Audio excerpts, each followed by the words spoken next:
হঠাৎ করে ওজন কমে যাওয়া সেটিও কি আসলে কোনো লক্ষণের মধ্যে পড়ে কিনা? এটা অবশ্যই হঠাৎ করে ওজন কমে যাওয়া, খাবারের রুচি কমে যাওয়া, বা অনেক খাচ্ছে ওজন কমে যাচ্ছে, তার খাবার স্বাভাবিক খাবার আছে কিন্তু ওজন কমে যাচ্ছে, এটা অবশ্যই একটা লক্ষ্য। স্যার, এই যে জনগুরুত্বপূর্ণ বিষয় ক্যান্সার প্রতিরোধে নানা ধরনের কার্যকলাপ নেওয়া হচ্ছে হাতে, সেগুলো আসলে আপনারা সারা বাংলাদেশে কিভাবে নিশ্চিত করছেন? ক্যান্সার একটা অর্গানাইজড প্রোগ্রাম, এখানে 3টা ধাপ আমরা এই প্রোগ্রামটার সাথে, প্রসিকিউশন, প্রোটেকশন অ্যান্ড প্রিভেনশন।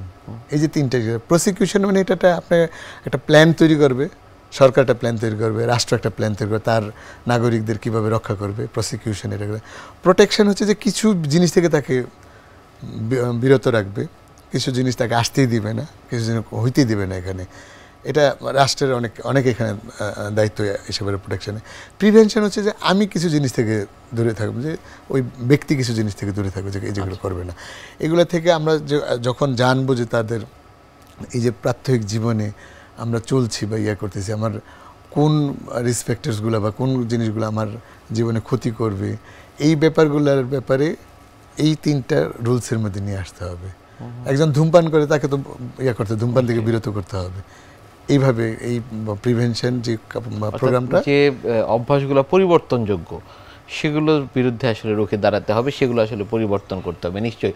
সেক্ষেত্রে আসলে এই যে আর্লি ডিটেকশন, অর্থাৎ একেবারে শুরুর দিকেই ক্যান্সার ডায়াগনোসিস করা, সেটি আসলে কতটা গুরুত্ব বহন করে? আর্লি ডিটেকশন এটা তো অবশ্যই, এটা তো আর্লি ডিটেকশন। যদি আমরা ক্যান্সার যে 4টা ধাপ আছে, স্টেজ বলি আমরা, 1 আর 2 যে ধাপগুলো আছে, আর 3, 4, ফার্স্ট অ্যান্ড সেকেন্ড স্টেজে আমরা অনেক বেশিরভাগ ক্যান্সারই কিউরেবল, কিওর করা সম্ভব।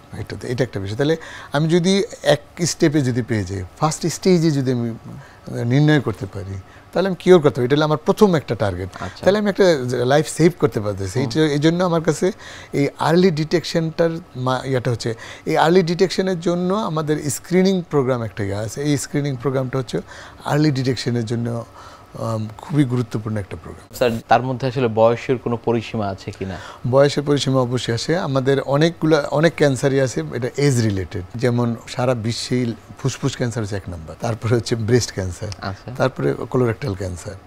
আমরা যে এপিডেমিওলজিক্যাল যে ডেটা অনুযায়ী যেভাবে ইনসিডেন্স হয়, প্রিভিলেন্স হয়, যেভাবে